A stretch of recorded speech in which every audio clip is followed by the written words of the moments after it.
So now the way you modify refraction is, let me zoom in to see it better. In this range of sight window, which is just like the furthest mountain is going to generate. I place 600 kilometers, the farthest mountain is going to generate is the one 600 kilometers away. You place this, you type RC, and then the value. RC, it basically means refraction coefficient. Refraction coefficient is the ratio between the curvature of the light ray and the curvature of the Earth. And that is funny because that's rubbish.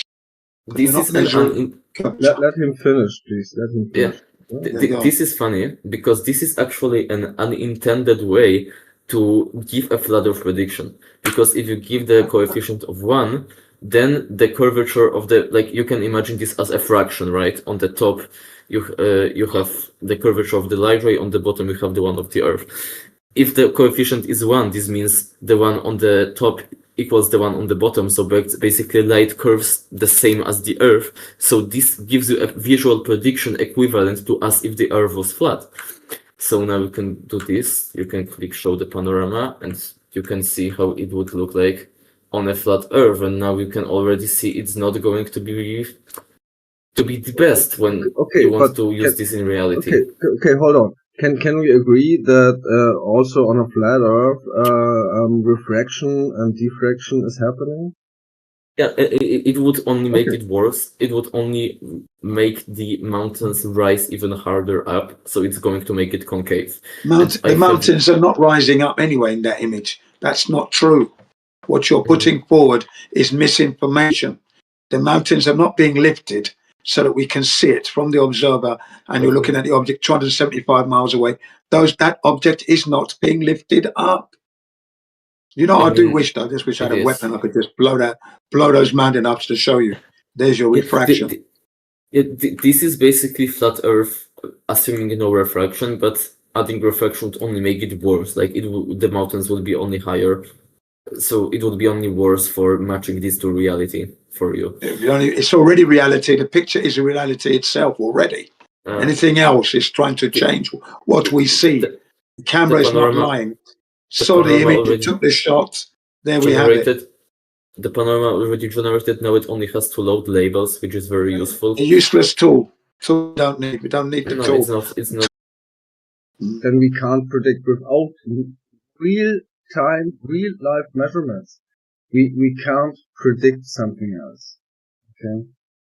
But yeah, real time. There is curvature. How is your measurement about curvature? Not optically. Every observation based on optics is connected to refraction, diffraction. Yeah. So when they claim, just real fast, I'll be quick, I promise.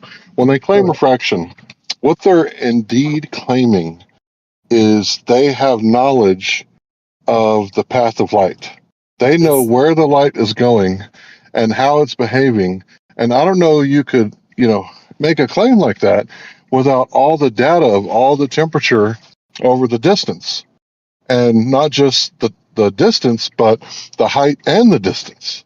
So you need a model of the 3D space to make a claim like this, but all these claims are argument from ignorance because you guys don't actually have any of that data unless you got, 1,000 drones in front of you while you're taking this picture, all with basically the equivalent of a weather station on each drone. Thanks.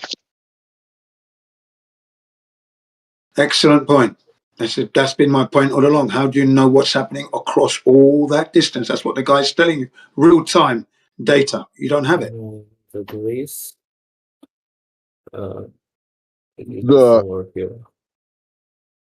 The standard refraction that they use actually when they do try to calculate for that kind of stuff. I asked Taylor because she actually monkeys with those numbers and has seen them. And they always account for the temperature going down as you increase in elevation. So here's what's interesting. I live in the mountains, and the other day I went out fishing to a high mountain lake that's like 1,000 feet higher than where I'm at. And it was like 56 degrees in the valley. I got up to where it was 46 degrees on my way up the mountain. And then when I got to the lake, it was 54 degrees. Ooh. So right there, it shows you that that doesn't even happen all the time. That there's actually sometimes layers of colder air or warmer air. Mm. So I ride a Layers. motorcycle, and the Yeah. exact same thing. Jen can vouch for this, I bet, because he's also Yeah. a motorcyclist. When you're going down the road, there's always layers of hot and cold. So sometimes, you know, as it gets closer to winter, you'll be just fine, and then you hit a pocket of cold air, and it's like, oh, I can't stand too much. Oh, it's too cold. It's too cold, and then it'll get Yeah. warm again. Yeah, we call that pockets. Pockets of hot and warm air. Yeah, that's right. It's true. So that's an interesting experience you had there when you went up to the lake. Fantastic. So that's why I describe it as turbulence, right? Mm. Rather than refraction. Because if the air is going hot, cold, then it would make the girl on the island, right? That's, 10, 20, 30 miles away, look like she's doing the hula dance, but she's actually standing really still. And when you look at these long distance observations, even in video games, it looks like objects that are standing still are doing the hula dance because of turbulence, not Yeah. refraction bending down in one solid motion as if looking through glass. Thank Yeah, it you. Yeah. will distort an image, correct. It won't give you a clear image. It will distort it in some way, similar to how you Yeah. see a mirage or like looking over a hot surface. Yeah. About me. eMBO. No, not you, eMBO. But you recognize what we are trying to say. Yeah, Honestly. the atmosphere is dynamic or whatever, but I mean that isn't really the case because yeah, there are convection cycles, but those cycles themselves they are predictive. So even though the Earth cycles, it cycles in a predictive way. That's why like the air pressure is a reliable method of determining your height above sea level. That's why airplanes they basically use barometers as altimeters, and then those barometers just convert the pressure to height. Because like you How get do you what I know they're mean. very big though? You said they're very big. How do you know that? Like what is big? Well, you said something. The temperatures of something is variable, or temperatures are changing, and then you went on to say something is very big. You said. I mean What do you they are mean by very big, and predictive. how do you know it's very big? I mean Don't get. predictive. Sorry. I have so like can you look at my screen again because I loaded this finally.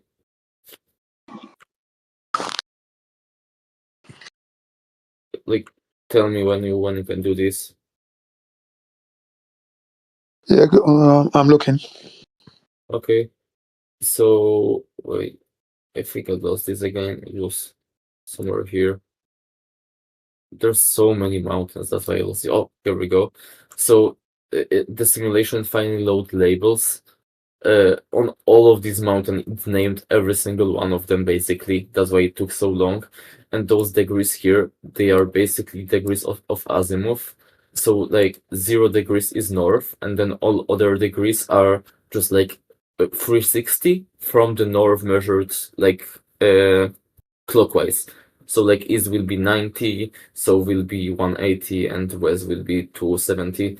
So this will be somewhere in between north and west. It's And east irrelevant. it will be Yeah. northeast, right? Because it's like Irrelevant. 48. So basically, this is the same look as this photo you gave on the meme from the same observer's location. So we can compare the mountains that were identified. This is Grand Ferrand. This is the mountain that is here. This is Grand Ferrand. Can you see my cursor or not? I do. Yes, I have a yes. 27 Yeah, okay. monitor. So Yeah, Grand I see. Ferrand is here. This line emerging from its name points to the peak is right here. So it's somewhere here, right? It isn't at the very top of this mountain range. So like you could argue it matches with flat Earth if you only consider this mountain.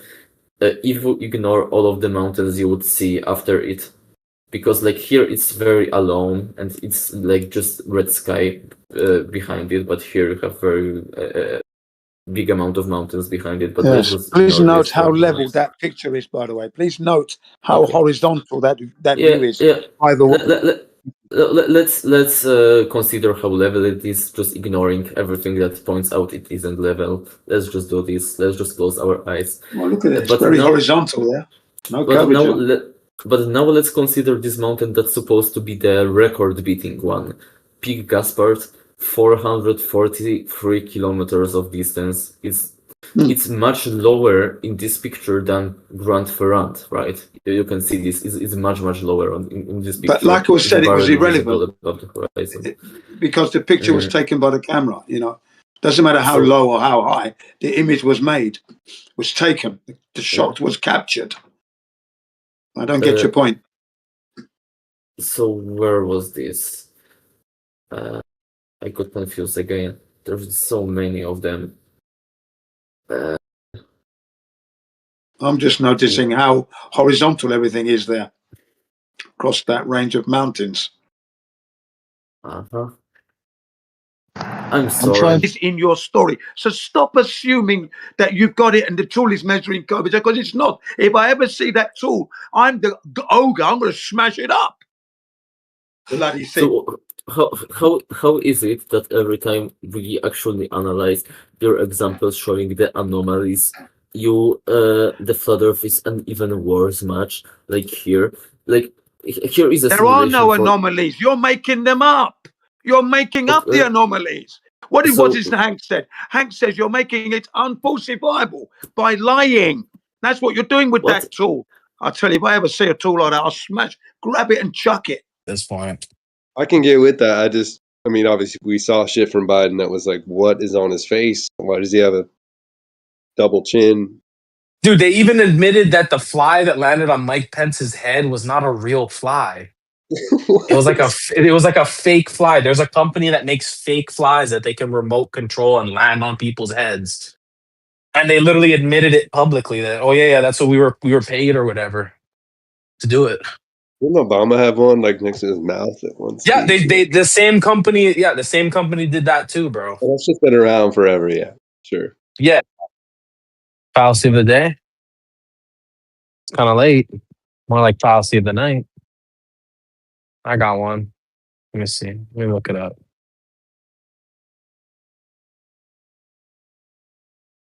There we go. And any objections before I start to the fallacy of the day? Is there any coincidence that every time you do a fallacy of the day, there's like 10 of them in that day of that exact fallacy?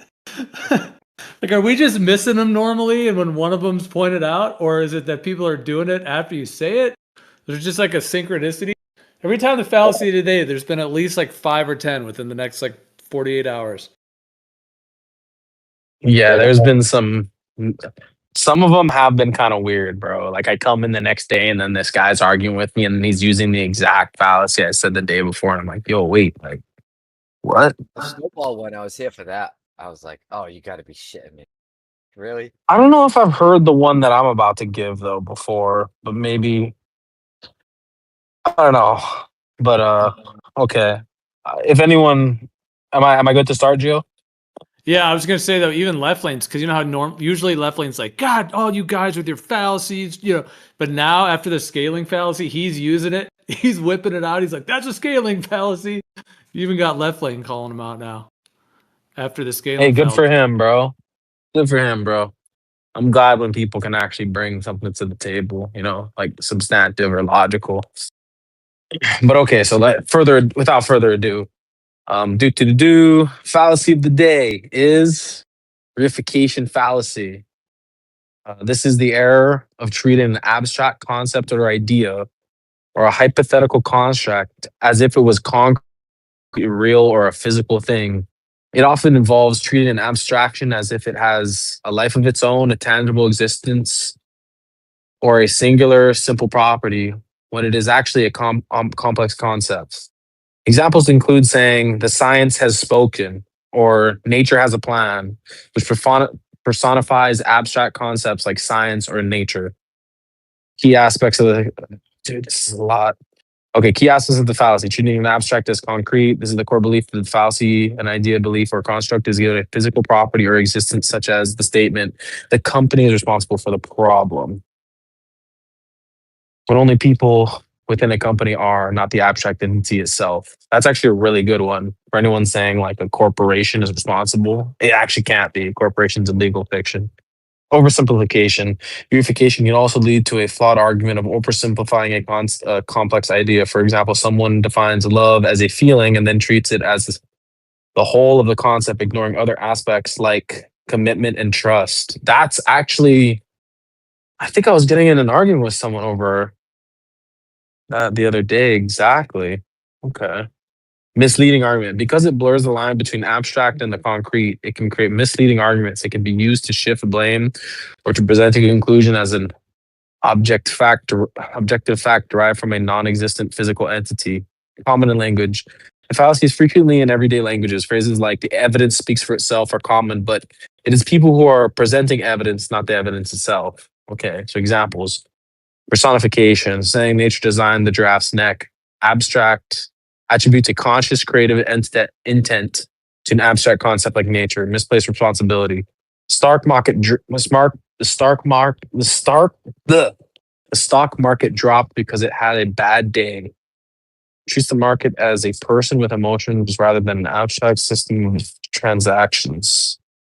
Using generalizations as facts, saying the science is clear can be a reification of scientific consensus. While a consensus might be strong, it is still the interpretation of many scientists, not a single disembodied quote unquote science that is speaking. That was a great one, actually. I didn't even know if I fully understood all of that. I don't know if anyone else understood that, but that was a lot. The nature part sounded like the evolution mumbo jumbo they've been trying to spoon feed us for the past couple of days. Read the nature one again. Personification. Oh, so examples. Personification. Saying nature designed the giraffe's neck attributes a conscious, creative intent to abstract concept of nature. That sounds kind of familiar. Would that apply to the lungfish they were trying to sell us?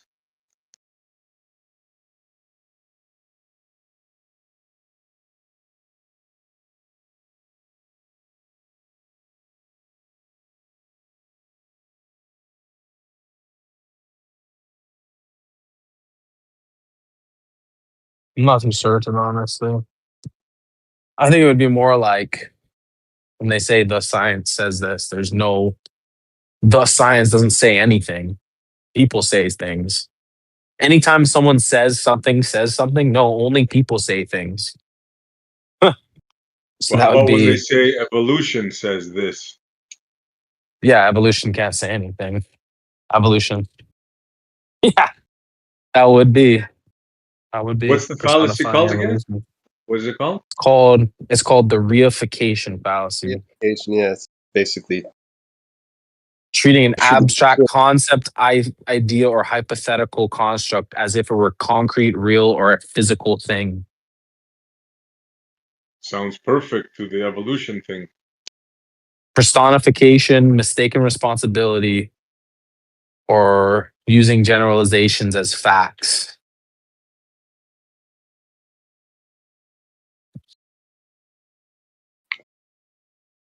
Yeah. Yep. I've heard some. I've heard some of them. Yeah. What's your take on it? I'm curious. Just evolution in total, or Yeah, the part that they start off as a single cell, that story goes, and then it gets more complex, and it becomes a life form, and blah blah blah. That part, and then specifically the part where eventually it had to come out of the water. And my argument is, and a lot of other people that I heard, that they say that it can't eventually grow a lung or feet. It has to be like formed, or else it can't survive on the land. Basically, that idea.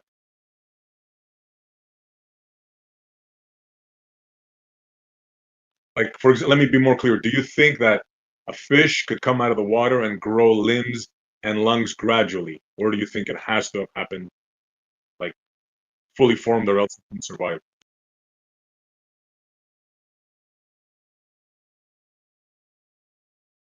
I want to put you on the spot if you have like a take.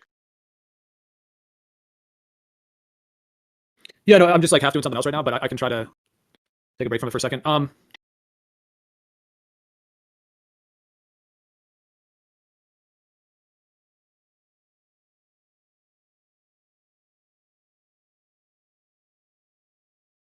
mean, are you saying the difference between like whether it has to be created or whether it could have evolved, like in the Darwinian evolution sense? No, not the creation part, right? That we're like granting them the first cell and all that, which is a big grant, right? Because we don't want to get it to abiogenesis. But the fact that they think that something in the water, we'll call it a fish, could gradually go on land and gradually, grow lungs and feet. You think that's a possibility, like the gradual, or do you think it by necessity the creature has to already have lungs and feet to be able to survive out of the water? Yeah. Well, I mean, I think anything's possible ultimately. It would have to have some serious like design qualities though for it to. It couldn't just do it on its own, like without any intelligent force behind it. If it did do that, like grew legs and lungs and stuff. But yeah, I mean, it seems very unlikely unless there was that actual creative force behind it for it to actually be able to do that. But not in the way that they say, just in terms of like, just happening because of time, basically. Like the No, dude, like a million ones attempted, 9,999 all died, but then one of them attempted, but he was like an X-Men mutant fish that had lungs and legs all of a sudden. Hey, it's science. Trust the science. No, but I think you guys are missing. It took a long time for the X-Men fish to come about, but once it did, it was game over for the land creature. Yeah, but no, do you agree that it couldn't have been gradual? Like you can't have half a lung and half gills, right? You I don't know. The creature they gave didn't have lungs. It didn't have lungs. It had like basically like a sack of water that it just kept the water in that the lungs breathed out of. Okay, and how did that survive on the land? Salamander? That's what I'm saying. Like it did. Once the water ran out, it went back into the water. Like it kept Okay. water in a pouch that it ran past its lungs. Sorry, its gills, Right. not its lungs. Right, so it couldn't survive on the land. It had to go back in the water. It's gotta stay wet. Yeah. It only stays in kind of wet areas too. Yeah, and that thing stopped evolving, right? I imagine, because it's here now, right? I mean, I guess in the future, at some time, if you believe in the future, it might turn into like a rat or something. Fallacy. Being appeal to the future fallacy. Well, that's like the official. It's like the official, evolutionary. No, I just want to put that out there because I've been trying to explain this, and I don't think people fully grasp the necessity of this, right?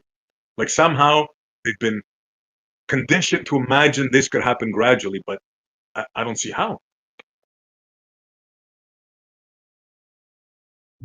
No one sees that. Well, there's some people that do see that we're arguing for days now, and bringing up this dumb fish here that can hold a sack of water in its whatever for a short period of time, and somehow that's proof.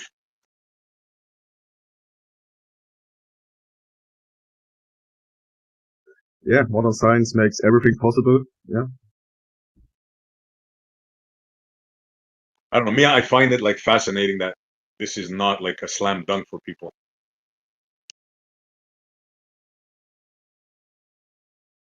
It's like, can you breathe underwater gradually? Like, think of it the reverse, right? Can we go in the water and gradually grow fins? Think of it like that. It's preposterous, right? Yeah, we can put them on though. Put on fins. We could put on a rebreather. We could don all that equipment. We're not doing it naturally. Equipment. No, I Obviously, don't think we've without the equipment. experienced anything do that, have we? No, that's my whole point. If we just hold our breath and go underwater like day after day, we just keep doing it over and over. Eventually, we'll be able to breathe underwater. We'll just then he goes to Aquaman. Yeah. Get gills. Well, you guys You saw just the tell your event? family, the next generation, just keep going underwater, holding your breath, guys. Just everyone, every day, nonstop, and eventually we'll grow gills. And Oh, fluid. better get to it. No, I mean, if you're asking overall SE, it's never made sense to me there. I mean, I think there could be, well, okay, anything is possible in my viewpoint. So there could be anything that could have happened technically, but there would have to be some like spontaneous growth of organs or something, like some kind of fantastic sort of, beyond what we think of as physical reality, for something like what they're saying to have had to have happened. Like you'd have to be able to, yeah, like literally within one generation, like grow a whole new organ or something. So I mean, I guess like in theory that could be possible, but that's not really the way they're describing it. They're not trying to say there's some creative telekinesis force, that's doing that. So it's like you could make a video game where something like that happened, where the fish comes out of the water and all of a sudden just within one generation has legs and can breathe outside. In theory you could create a video game. Therefore, an all-powerful creative force could technically do anything, but that's not the way that it's described in the sort of evolutionary conceptions that they put forth in terms of the origin of life. So that's not even really relevant in that sense. But I mean, technically, I think anything could be possible, and I also think there could be a way in which there could be some form of that we have evolved in some way, but not necessarily like the Darwinian adaptation, because they kind of take it to that level because they're trying to use it as like an origin story, that doesn't involve any higher intelligence. That's basically just a process of the physical world and their whole globe that formed in the vastness of space, and then all these millions of years that allowed all this to happen. So they're using it as like a creation story without a creative intelligence, essentially, to try to claim that it happened that way, to kind of maintain their model and a whole creation story that is void of any like higher intelligence and is imbued with only the physical characteristics that they try to push. So it's kind of like trying to fit a square peg into a round hole kind of thing. Yeah, exactly. Like natural selection without a And creative then, force. like dolphins and whales went back into the water. Exactly. The dolphin And wait, just why needs to didn't be they wet. grow fin? That's a good point. Why didn't they grow gills? Right? A dolphin has to come up and breathe air, right? Yeah, but I mean, damn it, it should have had gills by now. it could have. Well, like I said, salamander, they have like external lungs, pretty much. Yeah, for real. If anyone should have gills, it should be those dolphins. Yeah. Right, but Some of those if you whales too. could keep a dolphin wet and it could breathe, but then like it needs Don't to swim. alligators? They need to The come up for alligators are air. the trip. They could live in a cave, low oxygen, hibernate. Alligators could hold their breath for like an hour or something, right? They can stay on the bottom some crazy amount of time like that. I don't know. I just looked They it can't up. It evolve. says as long as 24 hours, alligators. That long? Whoa. That's, I guess, when they're like really like cold and just only resting, if they're not doing a lot of movement. Right, but no Typically, gills, right? No gills. yeah, typically 15 to 45 minutes. No, well, what do But they yeah, do? that is a good point. That there seems to be Multiply. like what I guess evolution just took a break on some of these species. Just said, we're done with you. We're going to leave you where you're at. Yeah, that doesn't. And yeah, birds like ducks, and they have like the way they breathe. They have like multiple chambers where they can, like, nothing doesn't get oxygen taken out of it. Alligators keep growing too. It does kind of not make sense. Yeah, that stuff's still around. You do have land fish. Yeah, it's kind of like they're trying to explain evolution without evolving. Because then again, you ask them, well, for example, the old dog thing. What's a dog going to evolve to? And they thought, well, you don't understand. You're crazy. A dog's always going to be a dog. Then how do you have evolution if you started off with a single cell? Like, to me, it's so clear cut that it boggles my mind that there's even any debate on this. You know what I'm saying?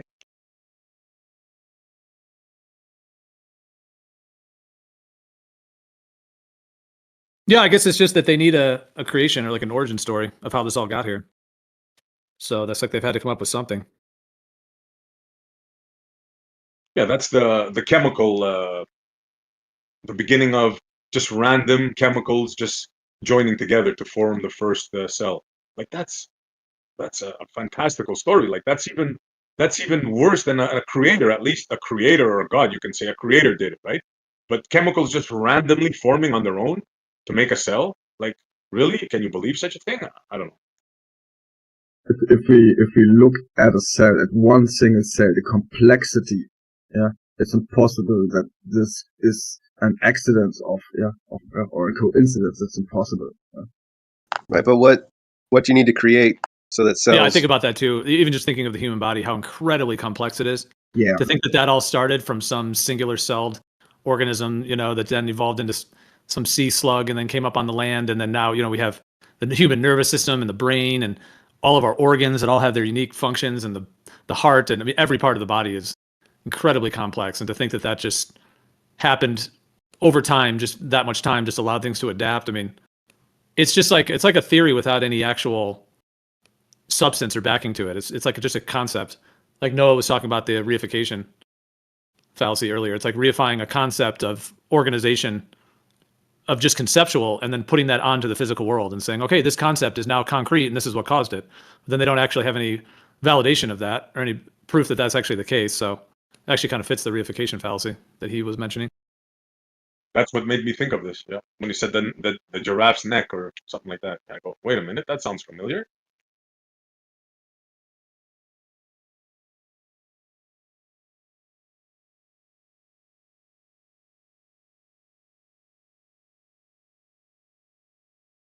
Well, I mean, yeah, giraffes.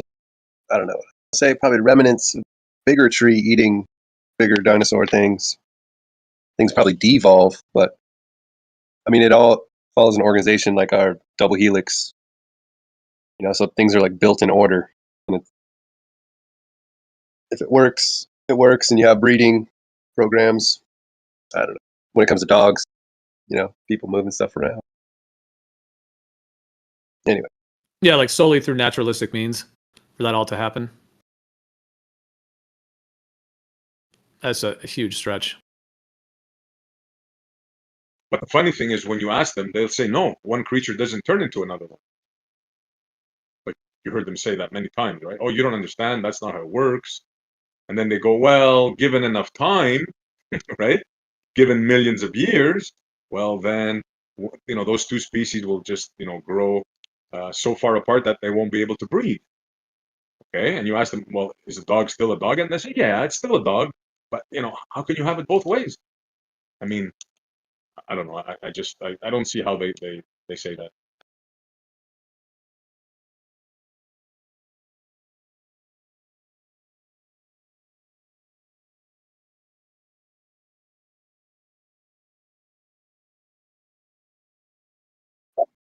Yeah, and then even like intelligence, like there's very intelligent. Yeah, there's like speciation and then adaptation.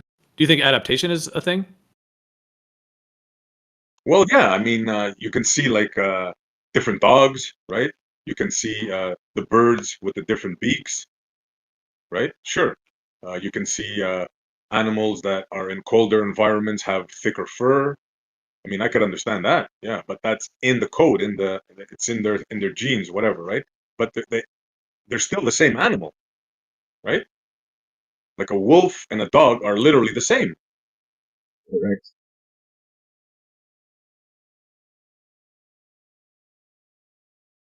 That's what I brought up the salamander. It's got all the genes. Yeah, that's a weird one. Or the platypus. It's got a beak. It lays eggs. It's a mammal. I mean, was God fooling around that day, or what happened there? Apparently, you can do that in a lab. Radiation and an egg.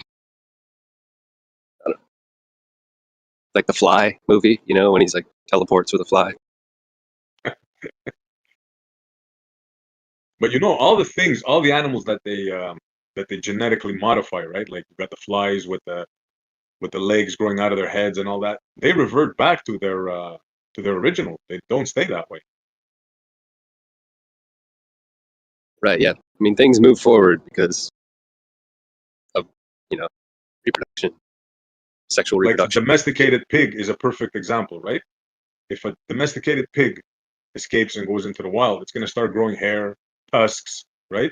Its offspring are not going to look like the pigs we see without hair. Yeah, like they probably bred with some. I don't know if we had wild pigs. I don't know how that all went.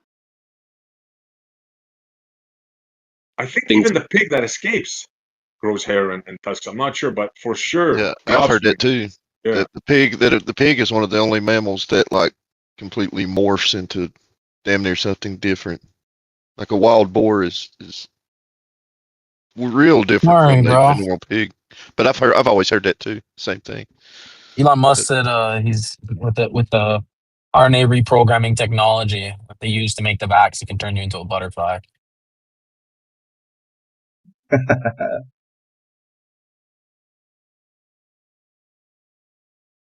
Like if a pig breaks out of the pen, I've always heard that it'll grow fur, it'll grow tusks, it'll act different, it'll start eating different stuff, like completely changes.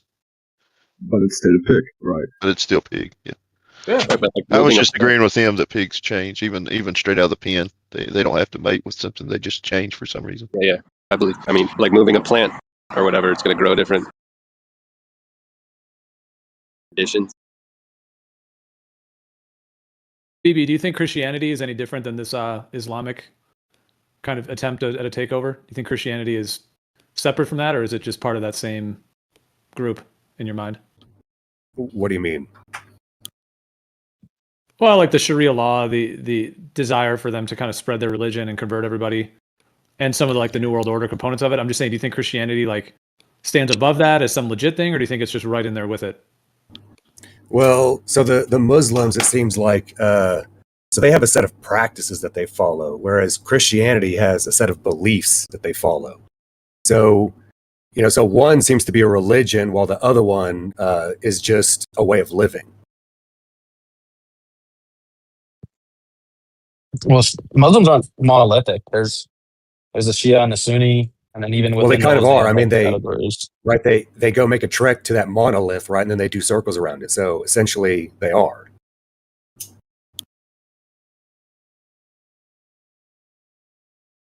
It's just like the Jews. The Jews will tell you. So the Jews will tell you that they don't have a religion; it's a way of living. Oh no, it's definitely they're both definitely religions, but I don't think they're monolithic. No, because religion they'll murder is a set each of other, practices based on a set of beliefs. Shia will literally murder Sunni, like literally. That's going on right now as we speak.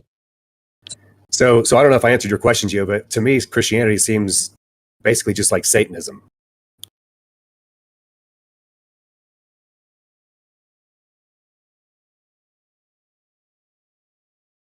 Wait, sorry, say that last thing? I was doing something. What? Yeah, I said Christianity is basically Satanism.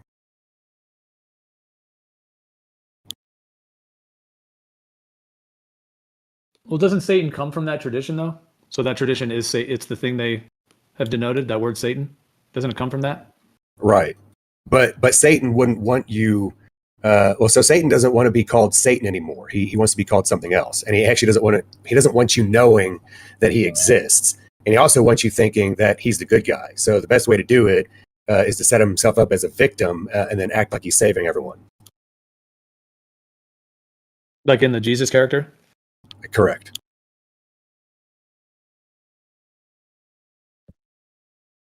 So Jesus is Satan. Who's the real God? Odin? Well, what's God? Well, what's Satan?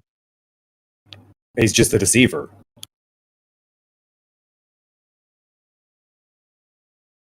So wouldn't Muhammad then be a Satan to you as well? I mean, I don't really know much about Muhammad. See, because remember, I lived in the U.S., so, everyone's Christian. You learn a lot about Jesus real quick. And you think he's a deceiver? Jesus, yeah. Because, I mean, so think about it from your perspective. Would you sacrifice yourself to save a bunch of people you don't know? Didn't think so. Well, he's God, so he knows all of us. Oh, is he? Yeah, that's Christianity. He doesn't say that. Christianity. Yeah, but at no point does Jesus ever say that I am the creator of all things. Yeah, well, he does actually, repeatedly. He doesn't. I hear you drawing a lot of water, but you're not actually saying anything after that. Do you want me to go into where he claims to be God in the New Testament? So you're going to give me some kind of English interpolation or whatever, but you don't really know the original text. They're saying that we don't know how to translate from the old. Well, I'm saying that you don't know English. anything. That's what I'm saying. I guess there's no reason to talk to me, huh? There's no reason to talk to any of us. Yeah. That's why I don't talk to a lot of people. You're spot on. I'm glad we cleared up your opinion, your position. So how did you come to the conclusion that Jesus is a deceiver if nobody can know anything and nobody knows the language? Is there deception in the world? Yes. Yeah, so clearly it has a source, right? You think all deception originated with Jesus? No, I didn't say that. I said it has a source. That source is Satan, who is Jesus to you?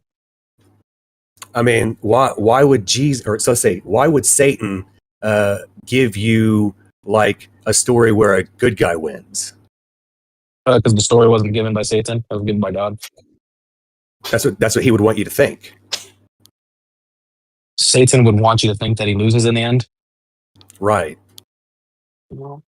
Maybe. I mean, I don't know. I don't really know exactly what Satan would want us to So if think. he gets people to I don't think you that, can know that either, though. So check this out. So if Satan can convince people that eventually he's going to lose, they won't do anything while he's actually doing it. That's an all right piece of reasoning, yeah. I mean, yeah. So while he's sitting there deceiving, right, he's now deceived you enough to think that in the end there's going to be divine justice, and you shouldn't do anything about him deceiving you.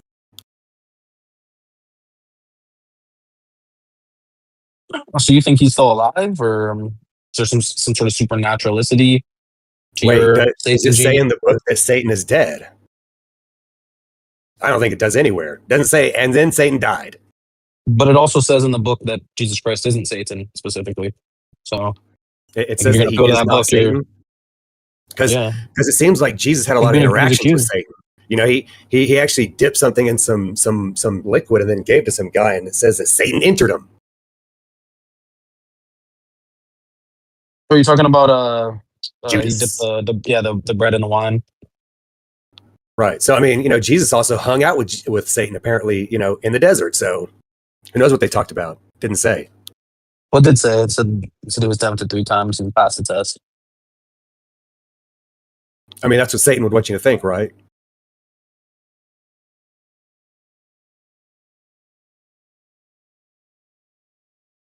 Yeah, I don't know. Like, if you're going to take that text as the source, it's very obvious in that text that Satan and Jesus are on opposing sides. But maybe if you're like appealing to like an outside source or something. Look, that is what Satan would want you to think. No, that's directly, like, you just read it plainly, and it's very clear that Satan's the bad guy and he's on the opposite side. And that's very plain in the text to see. Does the Bible clearly state that this is Satan's world? Depends on which world you're referring to, but if you're referring to like the world of like man and stuff, yeah, it's Satan's world. No, right? I mean, like the dirt, the grass, the water, the trees, all that's kind of like God's and man's, not really Satan's. But Satan's world is kind of like the world of civilization, like all of man's. Right. And what do we have? Right? Machinations and shit. Yeah, like civilization. Right. Yeah. So it's Satan's world, right? It's very clear. Yeah, but like, I would like, if you go out into the wilderness in Canada and there's like an elk, it's not Satan's elk. It's like God's. Yeah, but who goes there?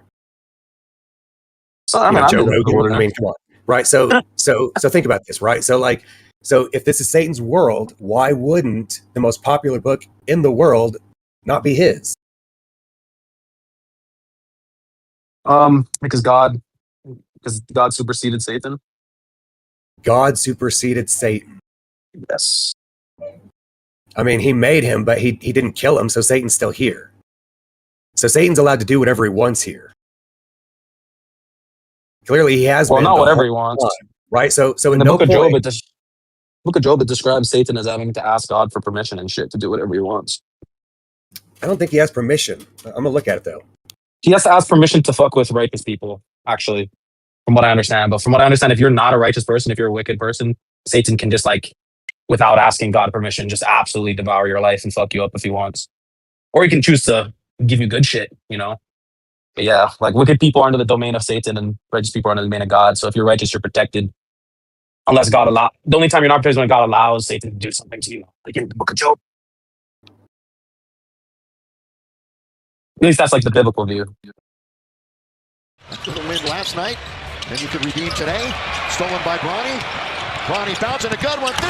That is what he's here for, to throw it down and play above the rim. I'm glad he held on to the rim. Another look at that steal by Bronny, and he throws it ahead. And Adu, don't do it. Boy, that's a good job of hanging on to that rim, because if he lets go prematurely, that's a nasty spill. Another look at that steal by Bronny, and he throws it ahead, and a do. Don't do it. Boy, that's a good job of hanging on to that rim, because if he lets go prematurely. A different type of a lens at the moon and even have it off by quite a bit, and it will still reflect backwards. Okay. And you can do the same thing with the And what ionosphere. does that measure?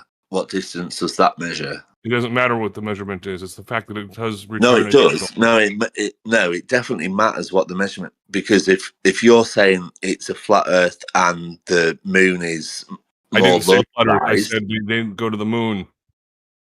Okay, yeah, no, but we're talking about lasers to measure the distance of the moon.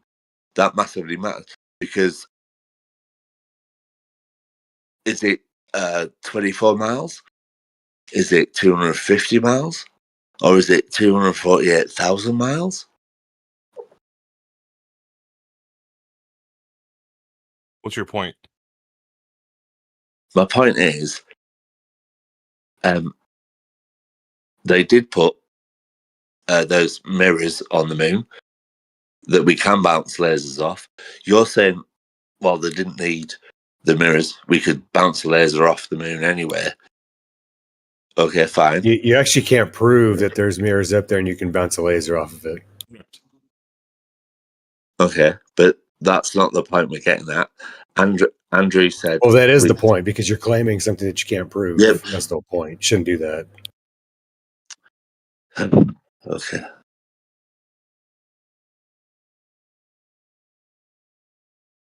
So they specifically went to a certain place on the moon. I'm just trying to steel man your your statement for a moment. And I've had this conversation with people in the past, so don't worry about it. So you're saying that they put mirrors on the moon specifically so that they could bounce a laser and then determine something? Sounds kind of weird. Is that what you're saying? You know what? I don't know what I'm saying anymore. Okay. Because they were doing this laser bounce before the moon landings allegedly happened. Right. And there's something like that.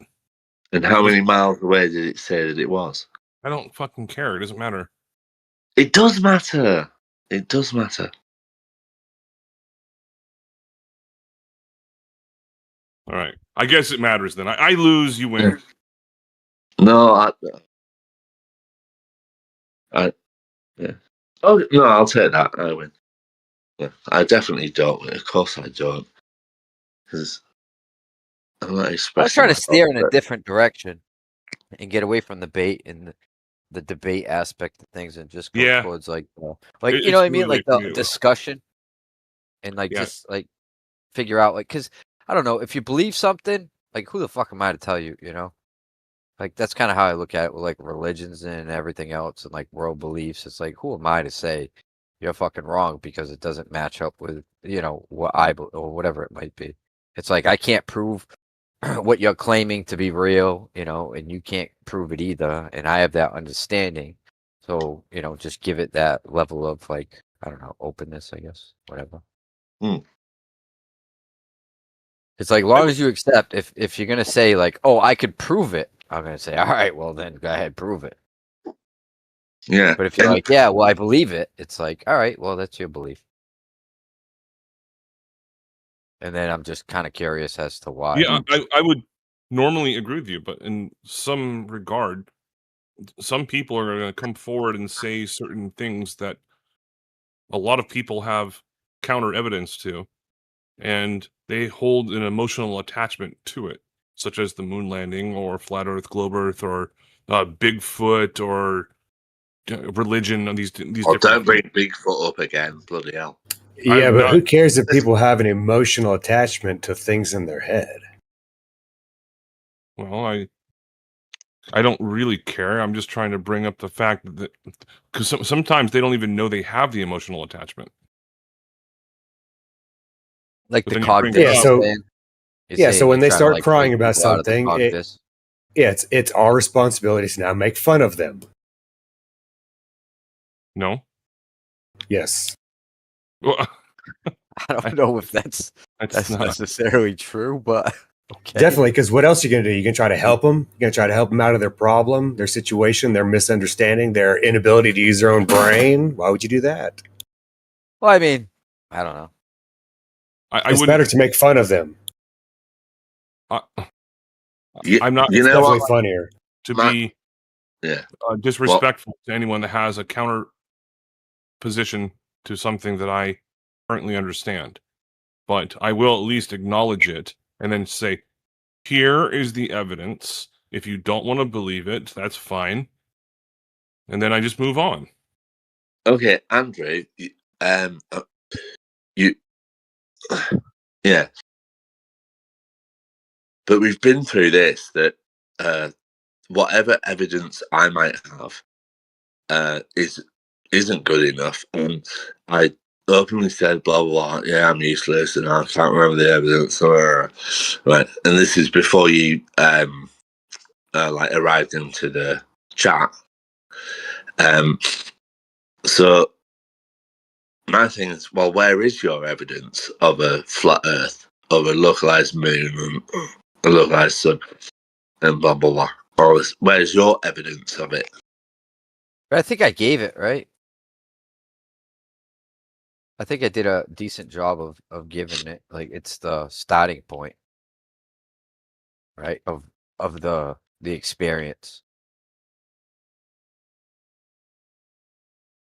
Did you? So everything yeah, he said water. I tried to do it with water, so you could understand where I'm coming from. All right. It's like, all right, if everything we're gonna do, like how we understand flat and horizontal is going to be based on this metric of water, right? I'm just going to go with that metric of water. And I'm going to say, all right, if you need this to change to match a different theory or idea, I'm going to say, what changes it? When? How? Right? I'm going to ask all those questions. And when those don't add up, I'm just going to reject the notion, of it, bending in the first place or curving in the first place. I'm going to say, well, I can't experience that. Never have experienced it. Therefore, I'm just going to basically ignore it. I'm not going to treat it as fact.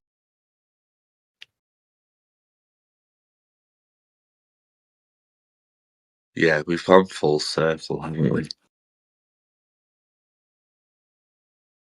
Yeah, there's no escaping. You can't have a ball covered in more than 70% flat water.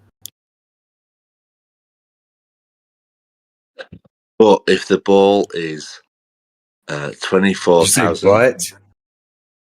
Yeah. But yeah. But if the ball.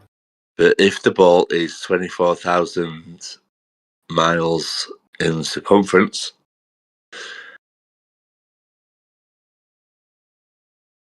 then there are. Oh God, I can't do it because I'll sound like an idiot and I won't get it right. But now shouldn't the truth just be so easy to explain and not make you sound like a complete buffoon? It's really weird, right? How this truth that you're trying to get out just won't come out right. It is easy to explain, but when you're ready, when it comes to explaining it, it's difficult. I get it. Let me finish your thought. Right. It is easy to explain, but when you're anticipating being sort of ambushed by questions that are coming, and when you're not as intelligent, I'm talking about myself here, by the way, not anybody else. But when you're not as intelligent as like Brian Cox or DeGrasse Tyson or anybody with a decent IQ, it is hard. It is difficult when you're waiting to be ambushed. And I know that you're not trying to ambush me, or certainly Rigger isn't, because he literally did just say that let's not ambush the guy. So, but it is hard. Yeah, it's difficult. See, now you're just talking about being ambushed instead of actually explaining. Well, I am second guessing every which way I should explain it, because I anticipate the forthcoming questions, right? And that's why I wanted to move away from Yeah. the formal debate type thing. Yeah. But it is what it is. I mean, you guys do what you want. I'm not trying to dictate anything. Yeah. I mean, look, actually, it doesn't.